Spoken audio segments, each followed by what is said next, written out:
Hello, friends and fans. Today is all about vocal health and how to keep your voice in good condition for years to come. Of course, this video is not going to cover everything about vocal health, but these 10 tips are a really great place to start to make sure that you keep your healthy voice. Now, our first tip of the day is water. Lots and lots and lots of water.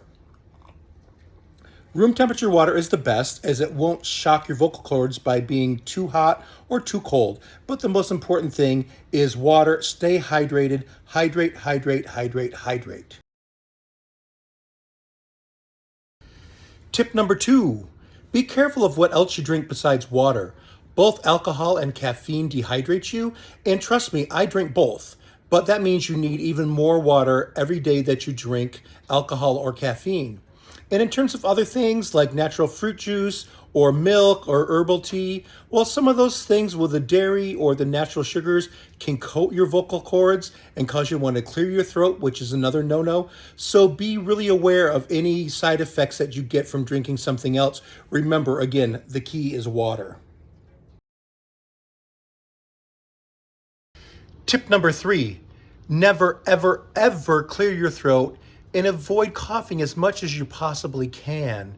What happens when you do either of those things is air passes through your vocal folds at the force of a hurricane, and they slam together really violently, and that really will stress your voice and will cause you to lose it, at least for a short period of time, or to damage it in the long term. So the best thing you can do if you need to clear your throat is to swallow, and if all else fails, try swallowing with a little water. Tip 4, never yell and never whisper. Both of them will put extreme stress on your vocal mechanism, and you're likely to be sorry for it later. If your voice is feeling really tired and it's hard to talk, the best thing to do is just have vocal rest and stop talking. Save it for another time. Definitely stop singing. If you must talk when your voice is really tired, do your best to talk in your normal voice. And yelling, same thing. No one wants to hear you yell. And if you need to get your point across that badly, speak as loudly or as sing loudly as you can do it in a healthy way, making sure you use lots of good breath support and vocal resonance. Tip number 5, get a good night's sleep. Just like the rest of your body, if you're tired and don't have a lot of energy, it's hard to operate during the day. It's the same thing with your voice. If you're really expecting to sing a lot or really any at all, or have a big speaking engagement, try to get as much sleep as you can the day or the week beforehand, just to make sure everything is fully rested.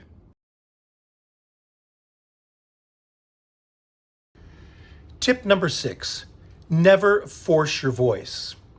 Think of when you play your music through your stereo and you turn your speakers all the way up and it starts to sound really bad because it's forced and it's more than the instrument can handle. It's the same thing if you force your voice. You're not going to sound good, you're going to fatigue it, and you need to dial it back, get your rest, get your water, and maybe save what you need to do for another time. Use good breath support and never, ever, ever force your voice. For the love of music, never smoke. I don't care if it's cigarettes, if it's pot, if you're vaping. Smoke is incredibly harmful to your vocal folds and your throat and your health in general. It can dry you out, it will stress you, it can even cause cancer. Even secondhand smoke is nearly as bad as inhaling it from the source. So just say no to smoking of any kind.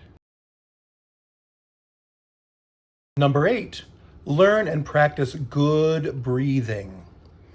I will cover some good breathing techniques in a later video, but there's lots you can look around out there for now and try. You want to breathe fully, you want to breathe deep, all the way down into your belly, and learn to support that breath as you exhale. You never want to sing or talk entirely from your throat, so practice good breathing techniques.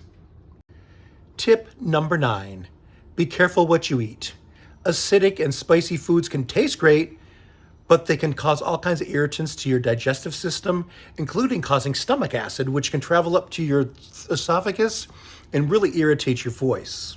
So be careful on eating those. On the other hand, if you eat lots of whole grains, fruits, and vegetables, not only are they full of vitamin A, E, and C, but they also help keep your mucous membranes that line your throat really, really healthy.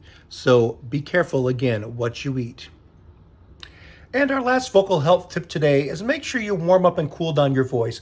Whether you're speaking or singing, this can be important to you. I want you to think about if you've ever had a muscle injury that you've done from trying to do a physical activity before you're really prepared for it, before you've stretched, before you've done the things you need to run that marathon or to lift that weight or what else you have to do.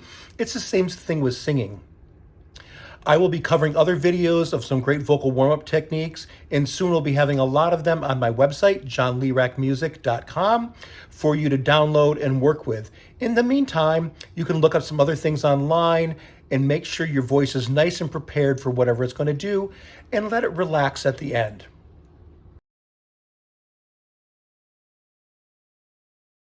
Whew, it is getting hot in here, and not just because of the fire behind me.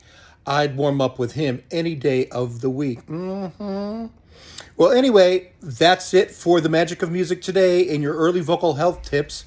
If you liked this video, please give it a big thumbs up below and subscribe to my page. I would also really love it if you would follow me on Facebook and Instagram at John Leerack Music.